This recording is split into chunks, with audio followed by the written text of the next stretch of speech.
North of the Latins in Rome, there was another group. Italian archaeologist Pericle Ducati named them after ruins discovered near the town of Villanova. Arriving in north-central Italy before 1000 BCE, they exploited the metal-rich areas of the region, and they developed key towns such as Cerveteri and Tarquinia. Trading and mingling with Greeks, Phoenicians of ancient Carthage in North Africa, and even the Latins, they developed into the people north of Rome whom we call the Etruscans. The Etruscans took over Rome in the later 7th century BCE and decided to create a forum in the swampy area there. When they decide that they want to do something else with the forum, their first order of business is to do something with the water. There is this flooding that comes into the valley at irregular times. It can be predicted. The Tiber is a very unruly river.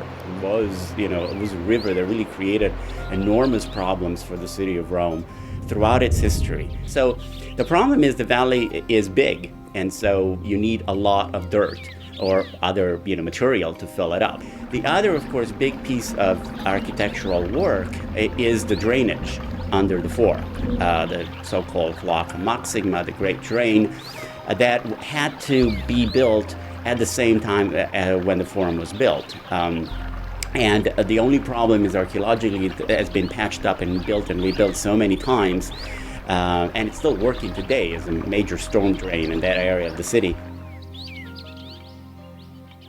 But where did these Etruscan invaders come from? Where did these Etruscans come from? Who were they?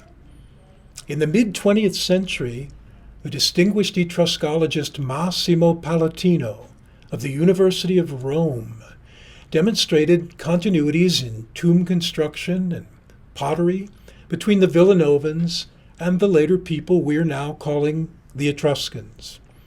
Today, widespread genetic research is also weighing in on this question of who the Etruscans originally were.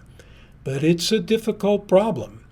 How much mixing with local Italic tribes did the Villanovans or the Etruscans actually do? To what extent did they assimilate foreigners such as Greeks and mingle their DNA with them? Current genetic research suggests connections of the Etruscan people with Anatolia, that is, the area of modern Turkey, or with Syria.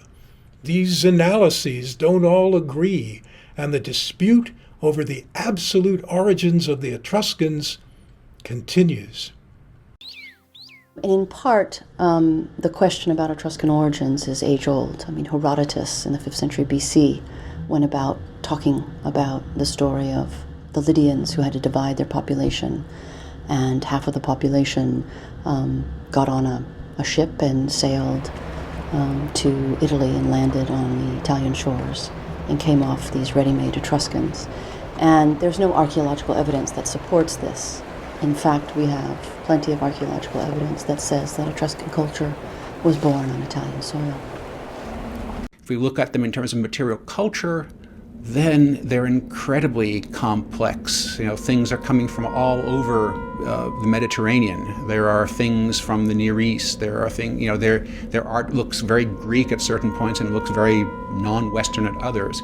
So that also is very difficult to define. Ethnically, I don't know where to begin. I don't know how we would even do that except through DNA.